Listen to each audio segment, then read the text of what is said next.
Hi friends, welcome our channel. ఇవాళ మనం గీతా జయంతి సందర్భంగా భగవద్గీత విశిష్టత తెలుసుకుందాం. లోకంలో మరే ఇతర గ్రంథాలకి లేని విశిష్టత ఒక్క భగవద్గీతకు మాత్రమే ఉంది. ఏమిటా విశిష్టత అంటే ఇప్పుడు చెప్పుకుందాము. అవతారమూర్తులు, మహర్షులు, మహానుభావులు జన్మించినప్పుడు వారి వల్ల లోకానికి మహోపకారం కలుగుతుంది. ఆ మహానుభావులు లోకానికి చేసిన మహోపకారానికి కృతజ్ఞతగా వారి జన్మదినాన్ని జయంతిగా జరుపుకుంటాము. అలాగే భగవద్గీత వల్ల లోకానికి చేకూరిన మహోపకారం వల్ల గీతా జయంతిని జరుపుకుంటారు. ప్రపంచంలో ఏ ఒక్క ఇతర గ్రంథానికి కూడా జయంతి అనేది లేదు. భగవద్గీత వల్ల లోకానికి కలిగిన ప్రయోజనం ఏమిటో చెప్పుకుందాం. సుమారు 5200 సంవత్సరాల క్రితం శ్రీకృష్ణుని మహానిర్వాణం సమీపిస్తున్న సమయంలో కలియుగం కారు మేఘం లాంటి అజ్ఞానంతో ప్రవేశిస్తున్న తరుణంలో ఆ అజ్ఞానపు గాఢాంధకారాన్ని చీల్చుకుంటూ మానవ జాతిపై వెలుగులు విరజిమ్ముతూ భగవద్గీత ఉదయించింది. ఏది తెలిస్తే మానవుడికి ఇంకా మరేది తెలియాల్సిన అవసరం లేదు, ఏది ఆత్మ పరమాత్మల ఆ తత్వాన్ని సమగ్రంగా వివరించగలదో, ఏది మనిషిని ముక్తికి మార్గం వైపుకి నడిపించగలదో అదే ఉంటుంది. నూనె రాస్తే రోగాలు పోతాయి, దయ్యాలు వదిలిపోతాయి లాంటి మూఢనమ్మకాలు ఉండవు. నన్ను నమ్మిన నీవాణ్ణి చంపండి అనే ఉన్మాదం ఉండదు.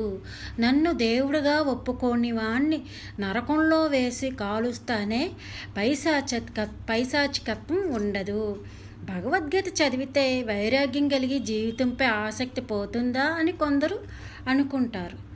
అది ఉండదు. భగవద్గీత విన్న అర్జునుడు అడవులకి పోలేదు, గాంధీవాన్ని ధరించి కథన క్షేత్రానికి వెళ్ళాడు. భగవద్గీత కర్తవ్య విముఖుడు అయిన వాడిని కర్తవ్యోన్ముఖుడిని చేస్తుంది. భగవద్గీత శాస్త్రీయ గ్రంథమా అనేది కొందరు డౌటు. ప్రపంచంలో ఉన్న ప్రముఖ శాస్త్రవేత్తలందరూ భగవద్గీతని కోట్ చేసిన వాళ్ళే. భగవద్గీతని మొదటిసారి చదివిన రోజున జీవితంలో అత్యంత అమూల్యమైన రోజని బహిరంగంగా ప్రకటించిన వాళ్ళే.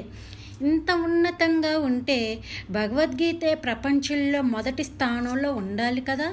ఇతర మత గ్రంథాల ముందు వరుసలో ఉన్నాయని అంటున్నారు కొందరు. కలియుగంలో అజ్ఞానానికి ఆదరణ ఎక్కువ ఉండటం సహజం. విదేశీయుల కత్తి పట్టుకొని రక్తపాతం సృష్టించి భారతీయులు భగవద్గీతని ప్రచారం చేయలేదు. అందరికీ దర్శన భాగ్యం కలగాలి, ఆధ్యాత్మిక విషయాలు తెలియచేయాలి. ఓం శ్రీకృష్ణ పరబ్రహ్మణే నమః. ఇంకా భగవద్గీతలో మరికొన్ని విషయాలు తెలుసుకుందాం. అవేమిటంటే, భగవద్గీతలో 700 శ్లోకాలు ఉన్నాయి. వాటిని చదవడానికి ప్రస్తుత కాలంలో ఈ యాంత్రిక జీవన విధానంలో సమయం, సహనం రెండూ ఉండవు. కనుక కనీసం కొద్ది నిమిషాలు ఈ పరిచయంలో తెలుసుకుంటారనే భావన చేత ఈ ప్రశ్న జవాబు రూపంలో భగవద్గీత అంటే ఏమిటో తెలుసుకొని తరిస్తారని ఆశిస్తూ చెప్పుతున్నాను. ఇప్పుడు భగవద్గీతలో కొన్ని విషయాలు. శ్లోకం చదువుకుందాం. భగవద్గీత గీతా జయంతి సందర్భంగా పార్థాయ ప్రతిబోధితాం భగవతా నారాయణేవ స్వయం వ్యాసేవ గ్రథితాం పురాణమువివాం మధ్యే మహాభారతం అద్వైతామృత వర్షిణీ భగవతి అష్టాదశాధ్యాయినిం అంబత్వా మమ వందదామి భగవద్గీతే భవద్వేషిణీ. ఇప్పుడు విషయాలు తెలుసుకుందాం. భగవద్గీత భారతమునందలి భీష్మ పర్వంలో గీత గురించి వివరించబడ్డది.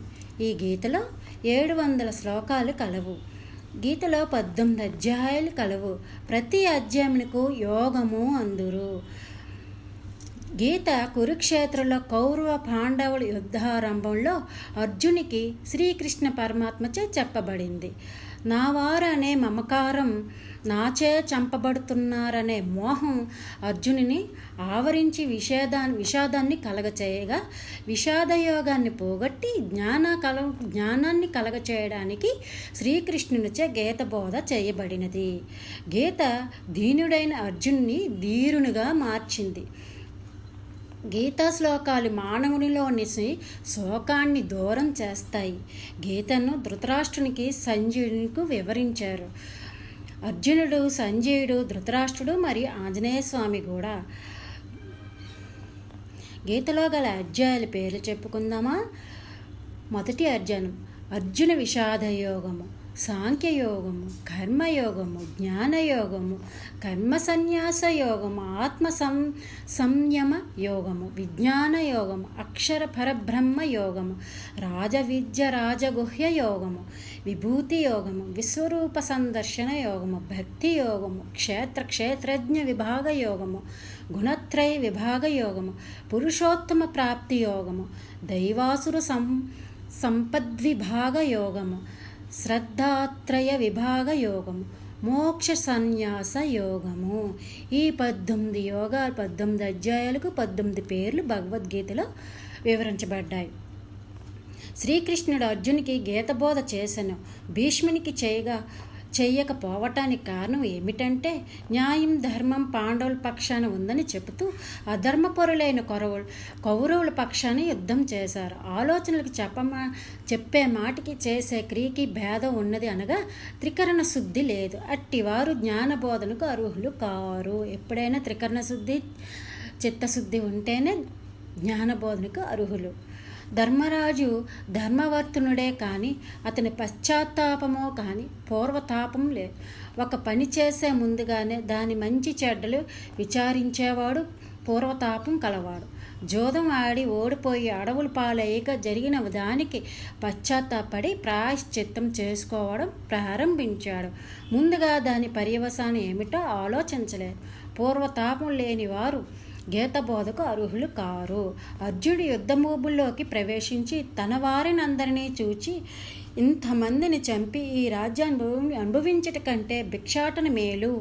అందరూ చనిపోయాక ఈ రాజ్యాన్ని పాలించి ఏమి ఆనందము అనుభవించగలము అని ప్రశ్నించాడు. త్రిలోకాధిపత్యం ఇచ్చిన నేను యుద్ధం చెయ్యలేను అని ముందుగానే విచారించాడు. తనను శిష్యునిగా చేసుకొని కర్తవ్య బోధించమని శ్రీకృష్ణ భగవాన్ని అర్జునుడు ప్రార్థించారు. అందువలన అర్జునునికే గీత బోధ చేయబడింది. పూర్వతాపం పరిశుద్ధ హృదయం ఉన్న వారికి కలుగును. పరిశుద్ధ హృదయుడే జ్ఞానబోధకు అర్హుడు.